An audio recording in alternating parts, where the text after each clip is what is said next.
Welcome sa aking channel mga kaibigan at ito na nga ang stream update ng episode 2 ng action seryeng Black Rider. Huwag kong kalimutan mag-like, comment, and subscribe. At ito na nga ang may tinit na pangyayari na inyong pakatutukan. At nasa stasyon ng pulis itong si Elias kasama ang isa niyang kaibigan. Ayon sa pulis na si Paeng ay okay lang itong kaso niya, ngunit sagot ni Elias ay hindi naman itong kaso ang iniisip niya. Nagpasalamat na nga itong si Elias kay Paeng. Ito pa lang si Paeng at Elias ay magkababata. Ayon nga kay Elias, kung nagtinungan lang daw ito sa pag-aaral ay posibleng pulis na rin siya na ito. Sa kabilang banda sa Isla Alakda na may mga grupo ng kalalakihan ang may dalang case na nagkakalaman ng limpak-limpak na pera galing sa binenta nilang droga sa mga inchik. Inabot ito sa isang lalaki na tinatawag nilang senior.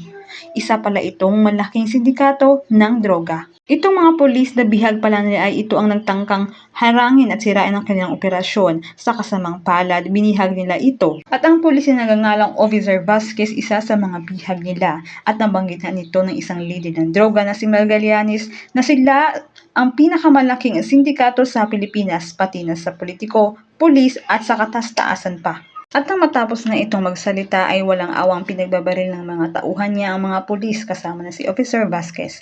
At nang barilin na ang babaeng pulis ay biglang dumating ang anak ng leader ng sindikato at hindi ito natuloy. At nilapitan ng anak niya ang babaeng pulis at nakiusap ito sa ama na sila na raw bahala ng barkada niya sa babaeng pulis. At dinala niya nga ito sa isang kwarto at walang awang pinagsamantalahan ito. At sa bahay nga ni Elias andun ang kanyang ina at mga kaibigan na nag-ayos ng kanilang pinto.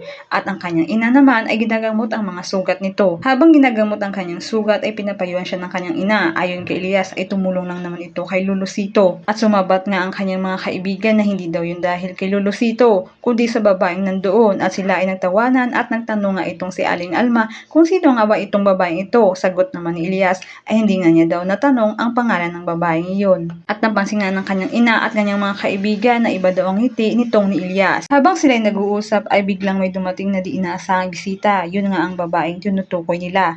Nagmamadali na itong si Elias na tulungan ng babaeng umakyat dahil sa galak ay nagkakatitigan ng dalawa at nahulog ito sa tubig. Dali-dali naman itong tinulungan ng kanyang ina at mga kaibigan para makaahon. Na makapagpalit na sila ng damit ay ayon sa dalaga ay pumunta lang ito para porba na magpapasalamat sa tulong ni Elias. At yan lamang po mga kaibigan at pakakaabangan ang mga sumusunod. Maraming salamat po sa panonood.